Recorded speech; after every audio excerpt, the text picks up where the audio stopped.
Hola amigos, ¿cómo están? Yo soy Miriam Jalife y esta es una nueva emisión de nuestro programa A Cuadro con Miriam.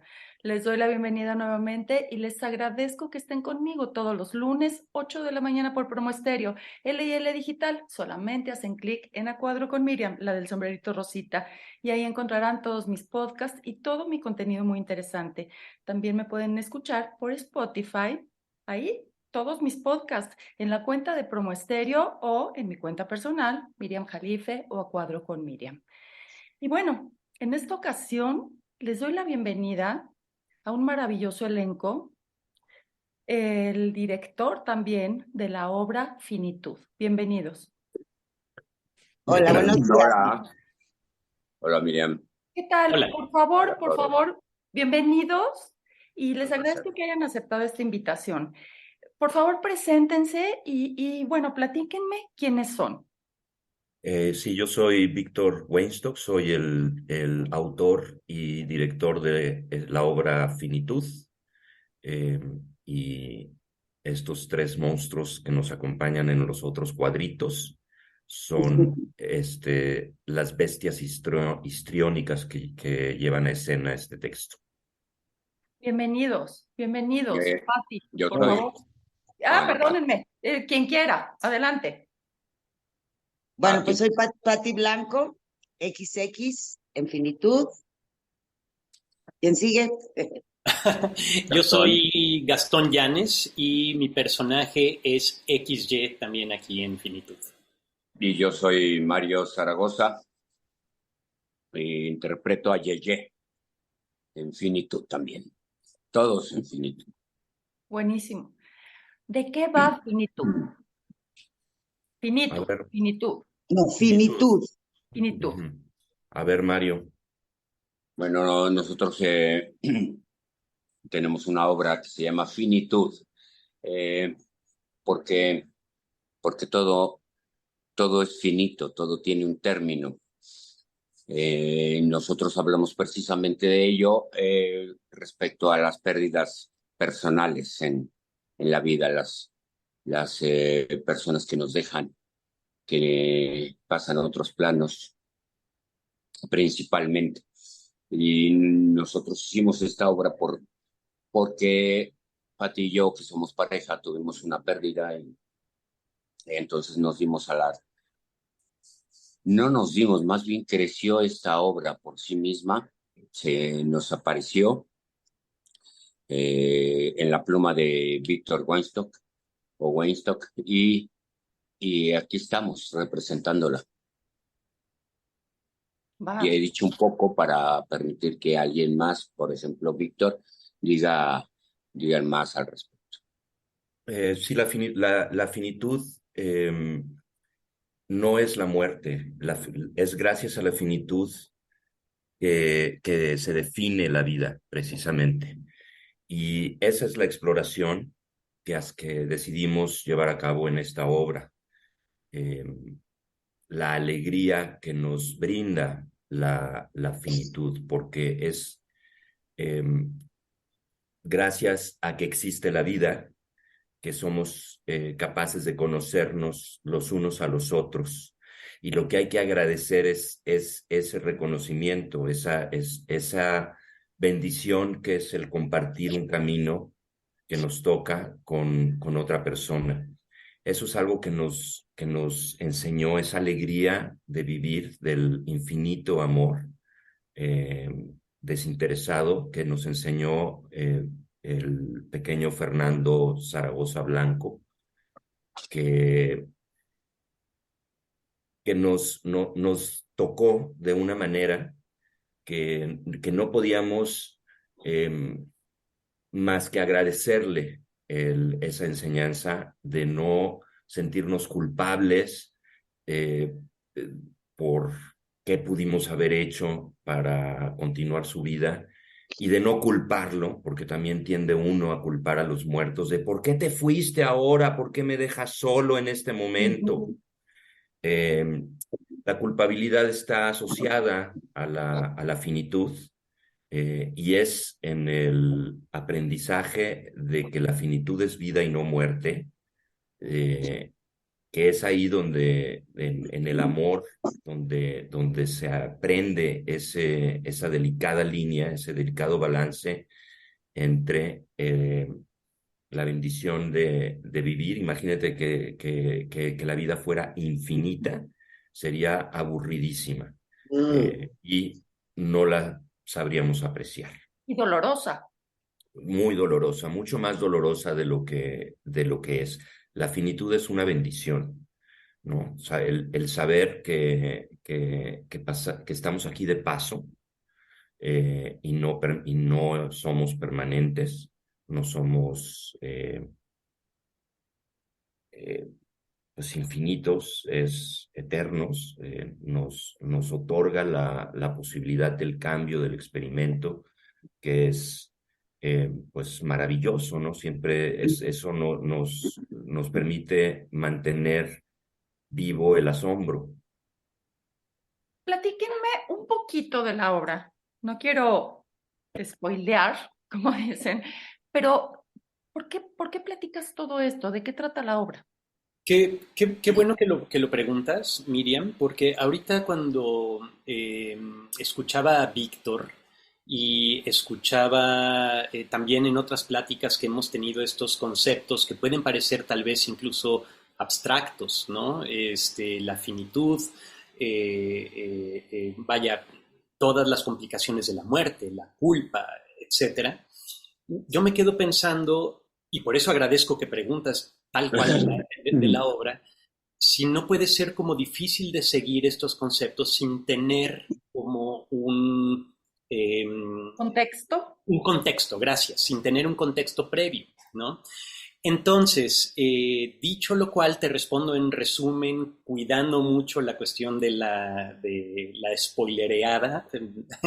Es la historia de un par de cincuentones, un mecánico de carretera venido a menos, que se enamora de una prostituta, que la vida les llevó a tener una bebé de brazos, en un lugar perdido en el norte de México en los 70, se les descompone del norte de México, sí, se les descompone su coche, en un lugar desierto, ambos descienden del coche dejando a la beba de brazos en el auto, y pues bueno, un camión arrolla el coche, lo destruye matando a la bebé.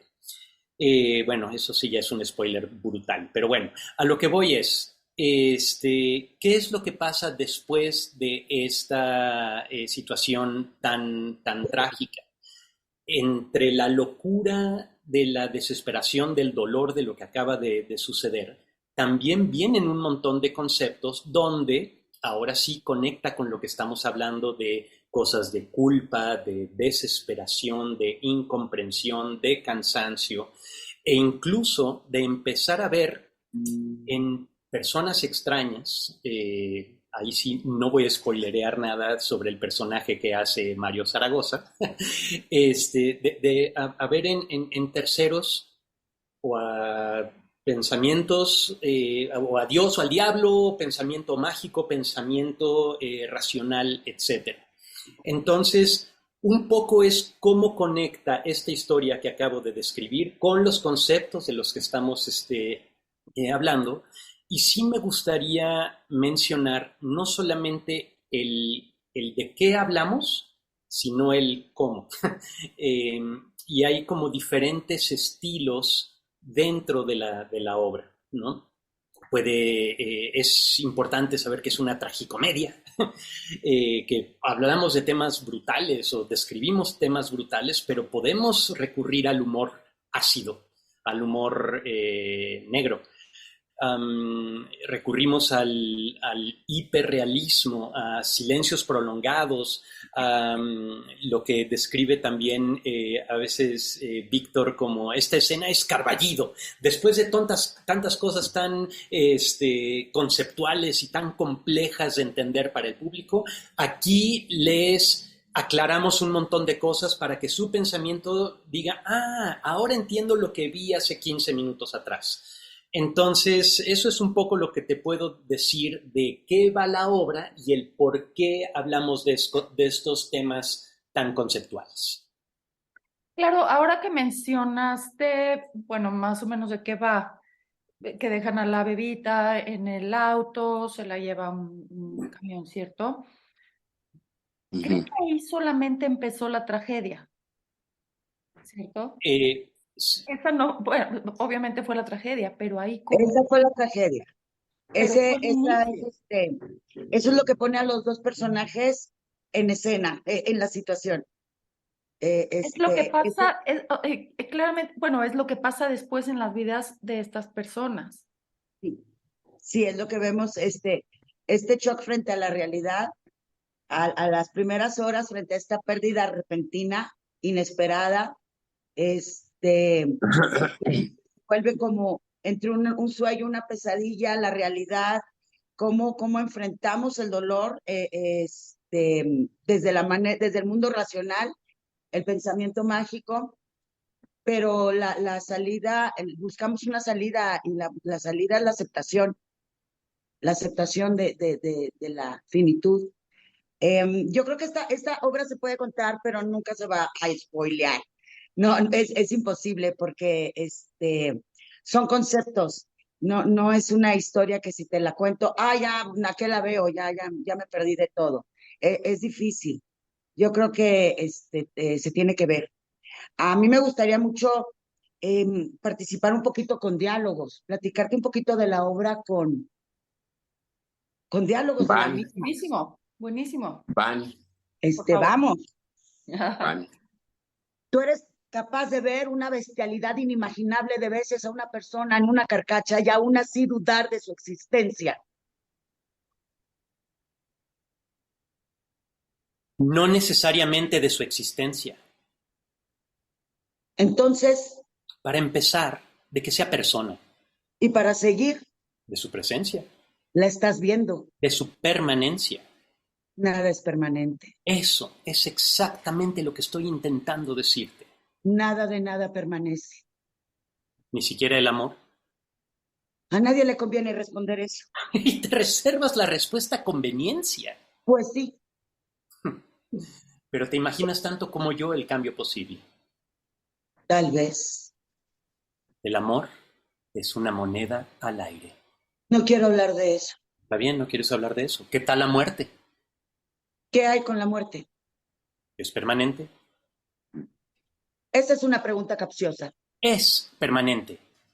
No lo es, existe la reencarnación. Incluso una persona muerta que reencarna en otra no es la misma. ¿Cómo sabes? Podemos imaginarlo.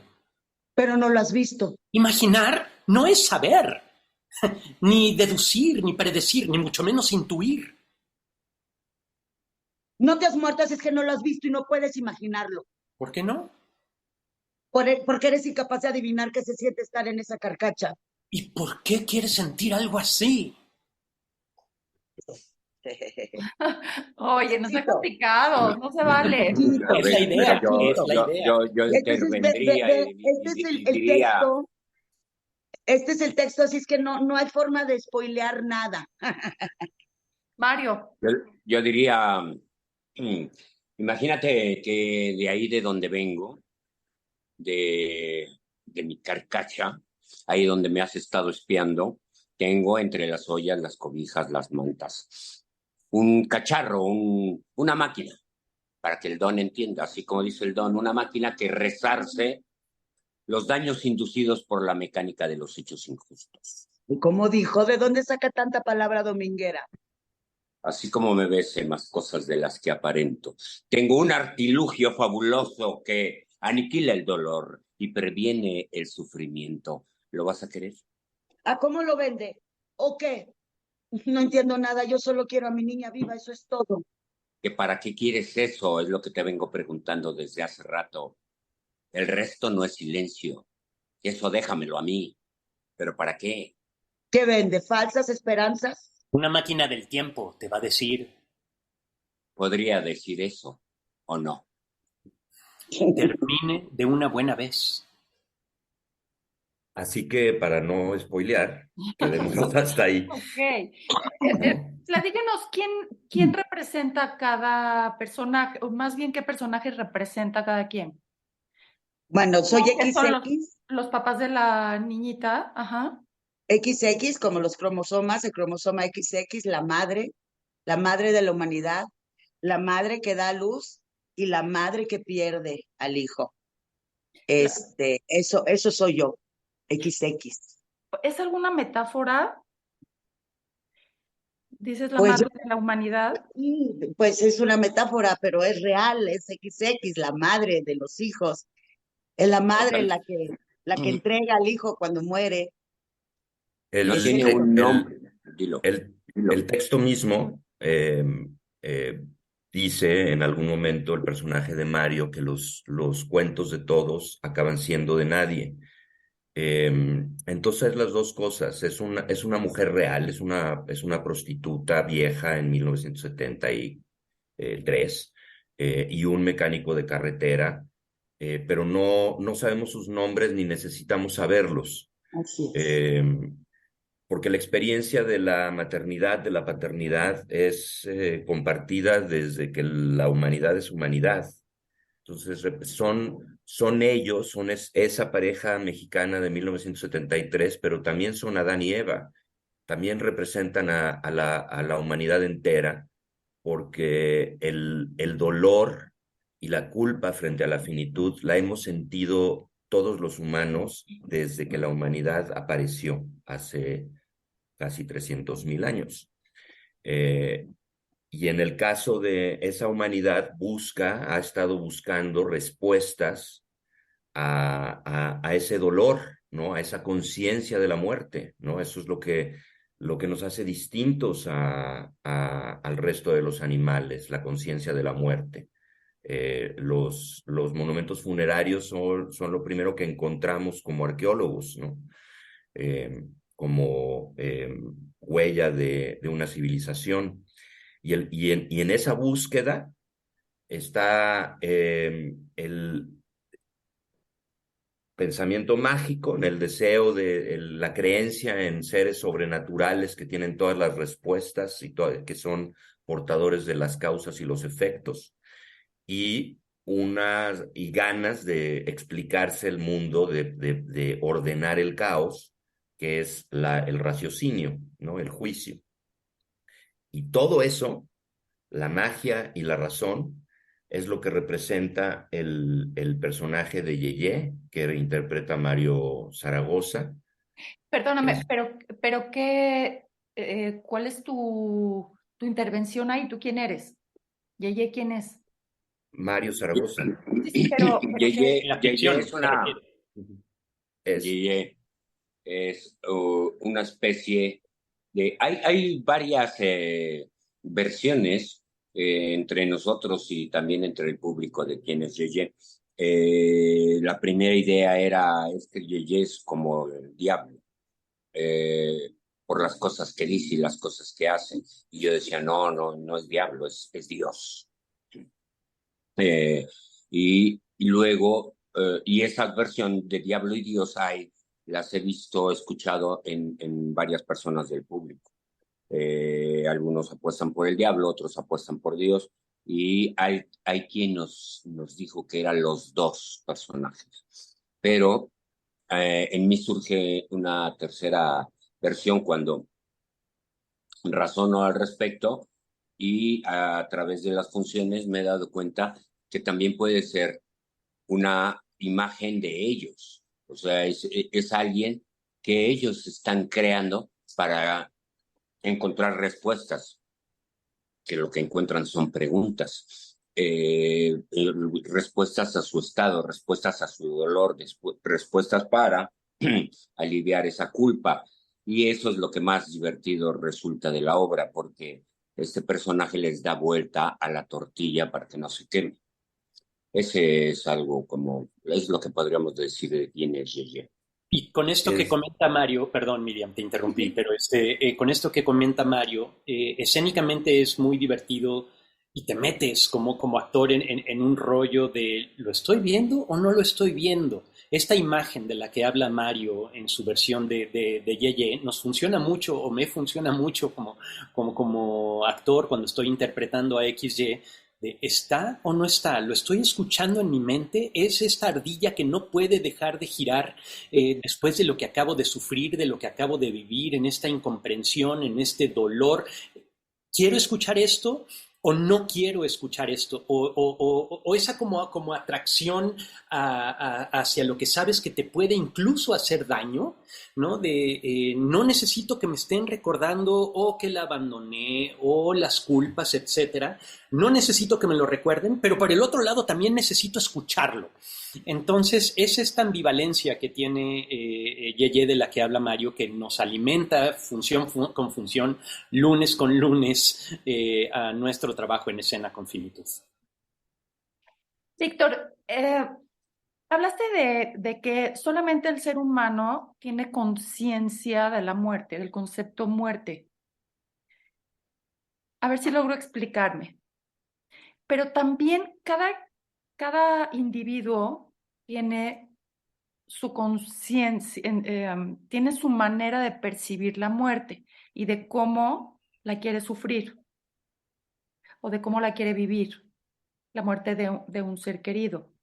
Según sus vivencias, ¿cierto? Según sus recuerdos, quizás se quiere sentir culpable porque pues es un dolor tan grande que a veces no sabemos conducir nuestro dolor, ¿no? Nuestra emoción. Mira, yo he Yo descubierto te algo. entiendo hacia dónde vas, creo. Fíjate, he descubierto algo. Cuando alguien fallece, bueno, obviamente aquí estamos hablando de una bebita, ¿no? Un ser puro. Pero cuando alguien fallece, automáticamente lo hacemos santo, ¿cierto? Pobrecito, se nos olvida todo lo malo que hizo, todo el daño que pudo haber hecho, ¿cierto? Sí. Inmediatamente nos entran culpas, remordimientos, es que si hubiera hecho, es que si lo hubiera dicho, Por ¿cierto? supuesto, la finitud la vive cada quien de forma distinta, ¿no? No somos, la humanidad no es un monolito. Incluso hay antropólogos que hablan de que cada ser humano es una subespecie, porque somos tan diversos, ¿no? Em, por temperamento y por personalidad y por situación geográfica y época en la que nos tocó vivir, ¿no? La circunstancia no es todo y la biología no es todo, pero la combinación de todo ello nos determina de formas distintas. Y somos seres muy complejos los humanos. En el caso de nuestra obra, no señalamos un camino en particular, no hablamos de una religión o una secta o no imponemos una manera de vivir esa finitud, simplemente se abren todas las preguntas, todas las que quizá nos quedaron algunas fuera, pero hay las suficientes preguntas que se lleva el público como para ya no querer seguir cuestionándose, eso te lo aseguro. Y no son preguntas que te angustian. La emoción y las ideas que provoca nuestra obra son un alivio. Eso nos lo ha dicho más de una persona que le ha ayudado a resolver justamente estas dudas que tú tienes. La obra en un momento lo cuestiona, ¿no? ¿Qué hubiera pasado si esta niña crece para ser una persona mala y manipuladora, injusta, abusiva? Es una posibilidad, ¿no? Pero no lo hubiéramos sabido, o sea, no lo sabríamos, no sabemos. No, pues no lo sabemos y se Ya era invita, presidenta de México. puede ser, ¿no? Se le invita al público a través de uno de los personajes, a través de XX, a que se asome por la ventana e imagine una otra versión distinta a lo que sucedió o que se atreva como Dios a mirar todas las versiones posibles sin enloquecer, ¿no? Eh, Mira, quizá, Aquí quisiera aportar algo adicional, Miriam. ¿Puedo? sí, por Rápidamente. favor. Sí. es también súper atinado que preguntes esta cuestión de, tendemos a hacerlo santo, pero pudo haber sido una persona mala. Y aquí quiero comentar que esta obra es la primera de una trilogía. Es decir, hay otras dos obras que el autor aquí presente podrá comentar si lo ve pertinente o no, pero esta bebé en una de las versiones crece y la vemos en una versión adulta y la vemos como una auténtica hija de la chingada. Entonces, esta posibilidad sí se da, sí existe y sí hablamos. Sí se habla de ella, por lo menos hasta en este punto, en papel. Oye, yo quería mencionar algo, hablando de esto que tú mencionas, también va ligado. Lo podemos ver de manera terrenal, supongo que como mencionan, se ven muchas posibilidades de por qué se ponen muchos planos, ¿no? Si lo vemos de manera terrenal, un camión se llevó el auto y se murió, punto. Si lo vemos de manera espiritual, quizá vino a cumplir una misión, quizá terminó su Ciclo. ciclo de reencarnación, puede ser, ¿no? Eh, Sin supongo duda, que, no, supongo que todo esto pasa también, ¿no? Por el texto, ¿no? ¿Qué posibilidades hubo? Porque supongo que tocan la parte espiritual, aunque no se hable de ninguna religión. Absolutamente. sí, pues Sí, se habla de las posibilidades. Hay una cuestión. ¿Cómo sabes que no pudimos cambiar la historia? ¿Cómo sabes que no pudimos hacer algo diferente? Y si hubiéramos dado vuelta en U, por supuesto, porque eso sí es lo que llevamos todos los seres humanos cuando nos enfrentamos al duelo. ¿Se culpan, Este, se culpan entre ellos? Uf, sí, claro. claro, ¿Se deteriora la la, claro. relación? ¿Se deteriora el matrimonio? a ni- Ya a- no te vamos a spoilar, ¡Ay, Bea, ya! porque eso sí ya no es lo, spoiler. lo que Pero sí, sí surgen estas cuestiones, Miriam, porque nos pasó además. ¿Podemos seguir juntos? ¿Podemos seguir enfrentando esto? ¿Me miras con ojos de culpable? Yo te veo con ojos de culpable. ¿Te culpo? ¿Me culpas? ¿Qué está pasando? Por supuesto que se hace la cuestión en finitud. No te voy a decir si siguen juntos o no. Eso es trampa. Y no nada más, pero perdóname, Víctor, hablando de esta culpa, no nada más es la culpa de si hubiera dado vuelta en U o no, sino la culpa de por qué no le di, por qué no la abracé antes, a lo mejor la dejé llorando, ¿qué me costaba abrazarla? ¿Por qué la dejé llorando, no? Todo Todo. ese tipo de cosas. sí, Todo. estructuralmente, Pero eso no los la, creamos en la mente, esos son cosas, demonios que nosotros creamos en nuestra mente para vivir el dolor, pues sí, para acordarnos.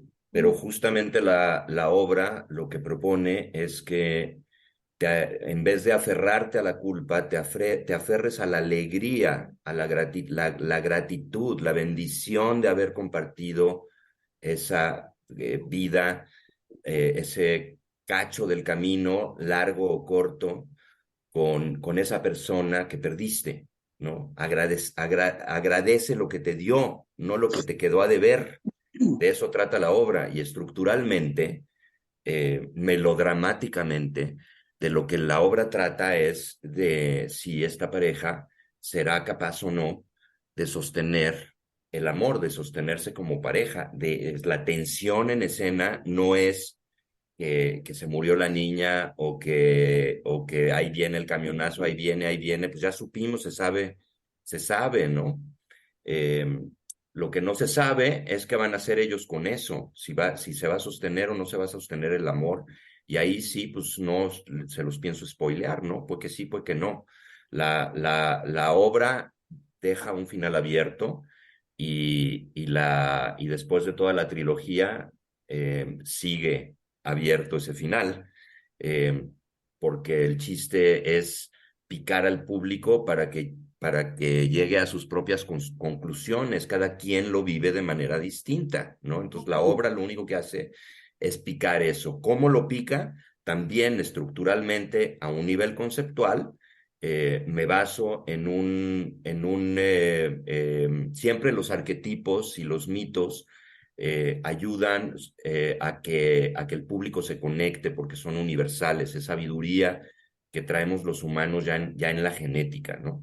Y el mito fáustico, el Prometeo, ¿no? Fausto, que quiere saberlo todo, que quiere llevarle la verdad a los hombres, es indispensable para sobrevivir y para comprender esta obra, ¿no? Para vivirla y para comprenderla. Porque ahí está Mefistófeles, ¿no? Que es el mayor de los ángeles, el ángel caído, es casi Dios.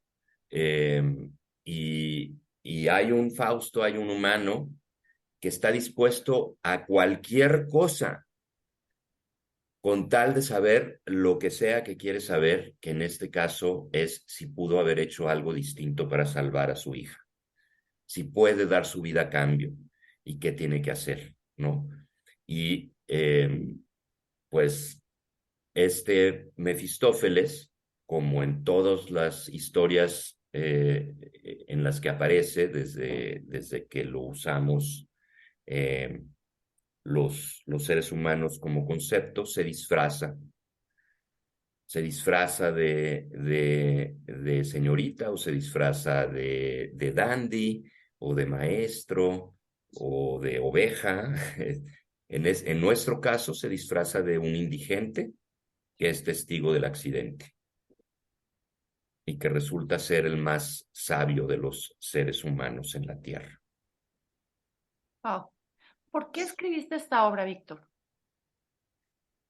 Porque viví muy de cerca el duelo de Patti y Mario con Fernando, porque desde el inicio, y me enseñaron a sobrevivir, a seguir amando, a agradecerlo. La obra que yo plasmé, siento que de alguna manera mágica me la dictó Fernando.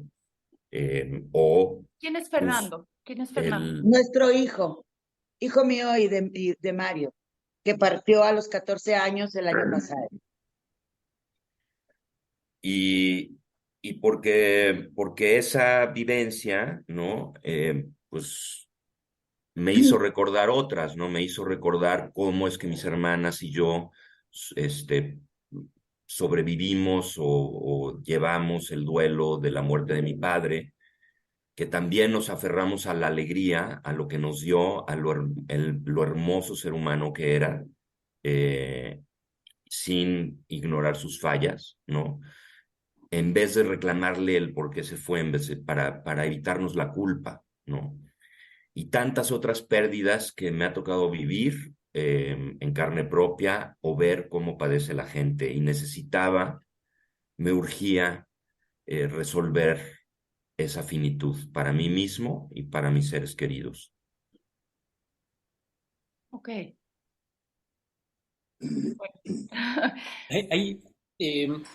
Quisiera hablar de algo paralelo a lo que es todos estos conceptos de los que estamos hablando, el porqué de la obra, por qué la escribió, etc. El concepto paralelo es el teatro per se. Es en qué se tradujo todo estas vivencias dolorosísimas. El texto ya sucedió, el proceso fue difícil. He de decir que técnicamente es de los textos más difíciles a los que me he enfrentado en mi carrera actoral. Bueno. Es súper complejo, es muy difícil. Es casi trabalenguoso al principio, y es de lo que hablaba, de qué habla esta pareja, y después lo entiendes y adquiere todo el sentido y una gran potencia. Pero quiero hablar del teatro per se, en el que pues, todos los aquí presentes del elenco y dirección hemos tenido la oportunidad o la fortuna de estar en otras producciones con toda la potencia de de la parafernalia institucional con un montón de dinero y de recursos y de producción, ya sea cosas tipo Bellas Artes del Estado o Teatro de los Insurgentes con teatro comercial con un chorro de dinero, bla, bla, bla, bla, bla. Y aquí tenemos la humildad de estar en el teatro independiente, con nuestra sencillez, en la que la potencia de lo que sucede es eso, muy alta. No quiero decir que la potencia es muy potente para no entrar en un pleonasmo, pero está basado básicamente o estrictamente en lo que logramos actoralmente sobre el escenario, sin parafernalias de producción, etcétera. Hay un texto escrito, hay un decir muy claro. Eh, y pues bueno, ahí estamos los tres bueno, los 4, los 5, los 7, porque cuento también los que están tras bambalinas, creando esto con muchas ganas, con mucho empuje, con pocos recursos, tanto económicos como escénicos. O sea, la sencillez está deliberadamente ahí para que todo como un gran embudo se vaya a la potencia de lo que actoralmente podemos lograr. Cada lunes en el Teatro Varsovia a las 8 de la noche con Finitud. Yo quisiera hacer una pregunta a Pati y a Mario de la manera más respetuosa. ¿Cómo pueden enfrentar esto? ¿Les sirve a ustedes como catarsis, como terapia? Bueno, te contesto, como terapia no. Yo llevo mi terapia psicológica. Tomé mis terapias con tanatólogos. Como terapia no. ¿Cómo me lo puedo enfrentar? Con amor. Con amor. Porque el amor no es romántico. El amor es compartir. El amor es generoso. Me siento una persona afortunada de las personas que me rodean, de los procesos que llegan o cómo yo los tomo, los procesos con los que he enfrentado la partida de mi pequeño. Yo no pensé que al 1 año y medio de su partida yo fuera a estar bien, completa, con deseos de vivir. Finitud no es, me ha servido de catarsis en algunos ensayos, me ha servido para comprender mis preguntas, para comprender mis propias dudas, mi propia culpa, para enfrentarla. No es psicoteatro en este caso. Para mí, lo importante de Finitud es compartir estas emociones, decirle al público, decirle a las madres en duelo, es normal lo que estás sintiendo, madre mía. Es normal sentir culpa. Y también es normal querer salir de ese dolor y querer volver a ser feliz, porque nos enseñaron a amar a través del dolor. Entre más me duela mi hijo toda la vida, es que más lo amé. Si yo vuelvo a ser feliz, es que lo estoy traicionando, es que olvidé que mi hijo se fue. Por el contrario, creo que hacerle un gran homenaje a la vida de mi hijo es vivir con amor, vivir en paz, vivir bien, vivir feliz y hacer teatro y dedicarme a lo que me gusta dedicarme y hacerlo con amor y compartir estos discursos, compartir lo que venga en el teatro, compartirlo y hacerlo con alegría. Eso es para mí Finitud, en lo que me ha ayudado, y por eso así lo enfrento y lo seguiré enfrentando y compartiendo. Para mí ha sido un regalo, una bocanada de aire en todo el dolor que he vivido. El duelo no se va, el dolor está. Pero lo importante para mí es dejar atrás la culpa, que es la que no me deja avanzar, y ver el amor y dejar de convertir la partida de mi hijo en mí, en ser yo la protagonista, porque eso hacemos, se nos olvidó el muerto por estar sufriéndolo. Ay, me dejó, yo soy muy infeliz, yo pobre de mí, y se me olvidó Fernando. Nos hacemos los protagonistas. Exactamente. Entonces yo por eso estoy muy feliz de hacer Finitud, de invitarlos, de compartirlo, para que nos veamos reflejados. Primero, dejarnos de culpar por sentir culpa. Oye, no, y esto que mencionas de tengo que vivirlo y me tiene que seguir doliendo, y entre más me duela y más lo amo. Es porque más lo quiero. Esto es muy mexicano, es cultura mexicana, Sí, así es. ¿cierto? Exacto. Finitud nos abre las puertas para hablar de muchos temas y entre esos mencionar cultura del duelo, ¿no? Enfrentar, buscar ayuda y tener bien claro lo que necesita la persona en duelo de nosotros, Claro, que es no echarle ánimo. A los 3 días me decían ánimo, si no estoy haciendo, estoy en un maratón, güey. claro. Este, em, mm, todo pasa por algo. No es cierto. Las cosas pasan porque pasan. Oye, La muerte es un castigo. cuando falleció mi papá, mi padre, bueno, él ya era un señor mayor. Y bueno, todo el mundo me decía, bueno, ya descansó. Era algo que, o sea, como que ya descansó, ¿no? A mí me decían que mi hijo estaba en un lugar mejor. Y les decía, bueno, que mi hogar es un hogar horrible. Es que no Cosas que hay. repetimos porque nos da mucho miedo enfrentar la verdadera razón, la muerte, la partida, a una persona que no vamos a volver a ver jamás y que nos dejó tanto. Vamos a llorar, vamos a tener el proceso y luego vamos a dejar atrás el dolor para poderlo subir a la luz y tenerlo el amor y recordar todo lo maravilloso que nos dio, abrazarlo y seguir con él en el Pues camino, lo que resta de mi finalmente, vida, pero finalmente no con la seguimos culpa. vivos. Finalmente Eh, seguimos vivos, No ¿cierto? hay yo, motivos, las cosas pasan, es, porque sí. Adelante. Quisiera, sí, es que discrepo un poquito de algo ahí que soltaste. Yo no creo que lo culposo, que la vivencia culposa de la muerte sea muy mexicano. Creo que esa es una herencia judeocristiana y que justamente es parte de la enseñanza de la obra o de lo que yo quise reflejar en la obra. La cultura ancestral mexicana tiene una forma distinta de enfrentar la muerte. De entrada la enfrenta, la mira a los ojos eh, a través del espejo humeante y es capaz de burlarse de ella y de reír con ella eh, de compartir el pan con los muertos.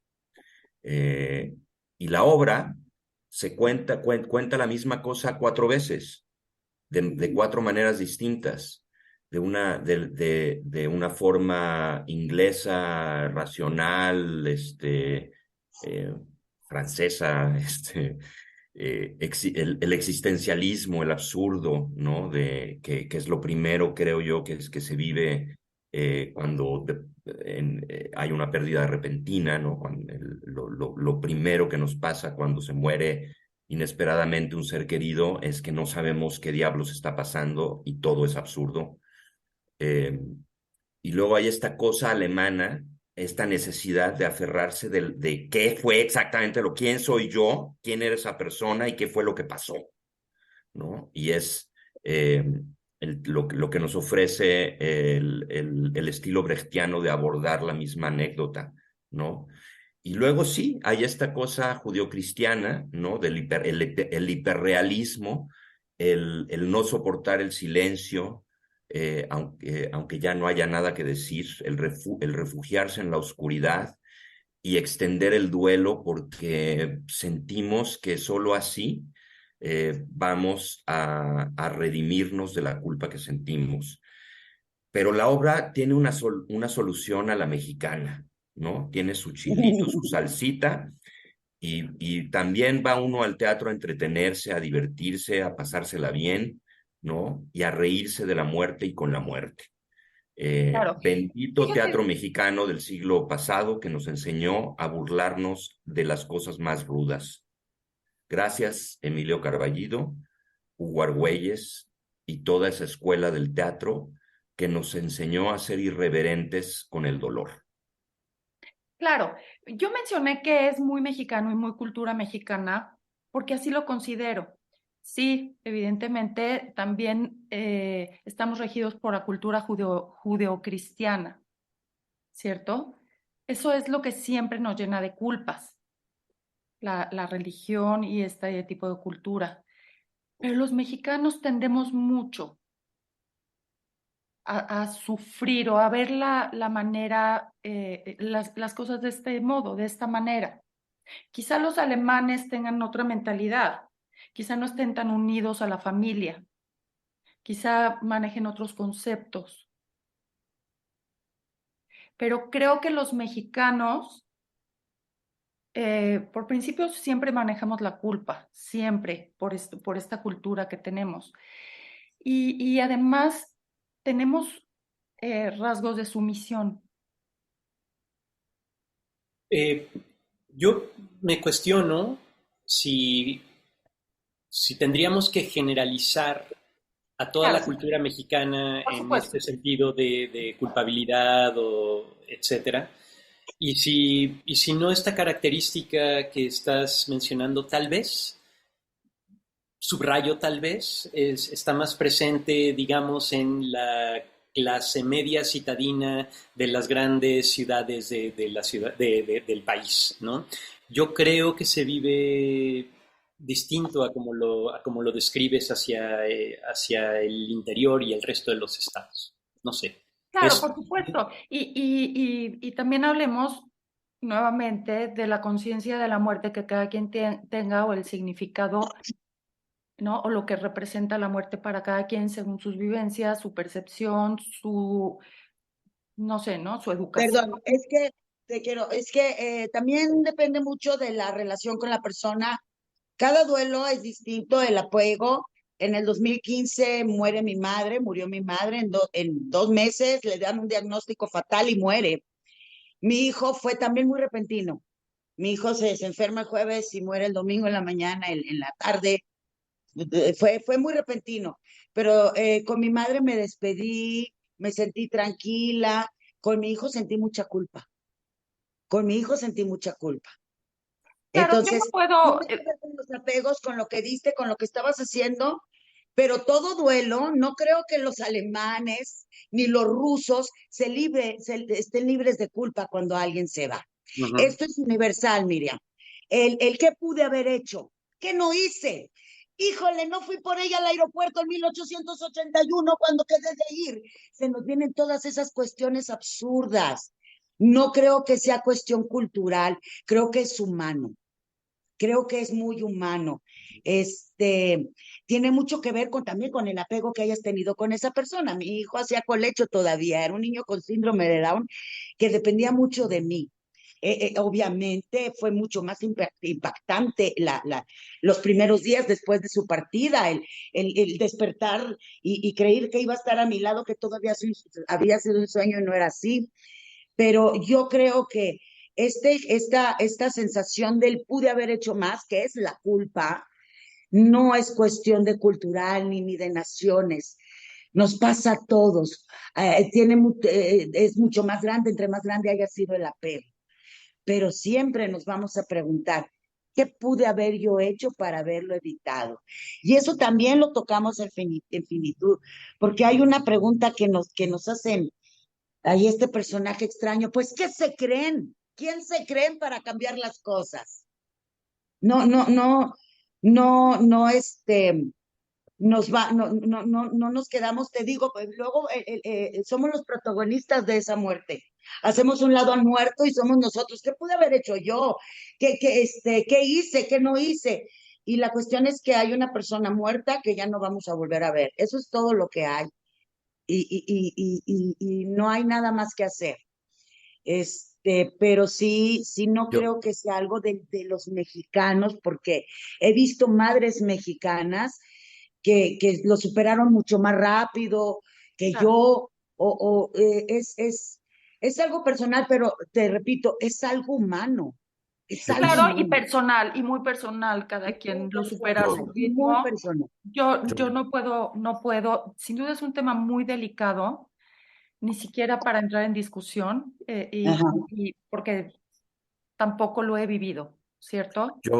yo quisiera que Mario le entrara a esa pregunta Tenemos, porque tenemos 5 minutitos, porque también quiero que me digan en dónde se presentan redes sociales, etcétera. Por favor, Mario. ¿Qué? Yo quisiera que le entraras a ese tema del cómo vivir la muerte, la finitud y la culpa, porque el personaje que haces en la obra tiene mucho de ti, ¿no? Es sabiduría que encontramos juntos. Entonces, yo sí quiero que compartas lo que sabes. Bueno, el suceso, a mí me pasó algo de lo que están hablando en cuanto se fue Fernando, la primera, y eso lo recordé hace un mes, la primera idea que tuve en mi cabeza es, ¿por qué? O sea, ¿cómo me pasó a mí? Pues, ¿por qué me pasó a mí? No, o sea, eso no me puede pasar, no puede pasar que a mí se me muera un hijo. Eh, y después a solucionar todas las cosas que necesitaba solucionar. Y el último, lo último que puedes hacer es manifestar tu dolor, gritarlo, llorarlo. Eso es lo último que pude hacer y bueno, sí fue muy intenso cuando sucedió. Este, eh, yo creo que sí tiene mucho que ver la cuestión de quién y por qué, ¿no? Eso sí tiene mucho que ver para sentir ese dolor o no. Y luego también la acumulación, porque de repente ya fue tu hijo, lo se va tu hermano, entonces pues ya se siente más. Eh, las cuestiones culturales entre mexicanos, alemanes o italianos, en fin, son eso, ¿no? Son cuestiones, las cuestiones humanas dependen mucho de lo que te pasó, ¿no? De quién se fue, de cómo se fue. Eh, el,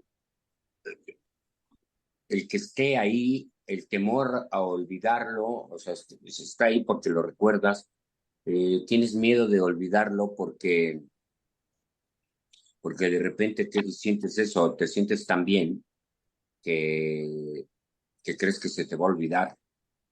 El,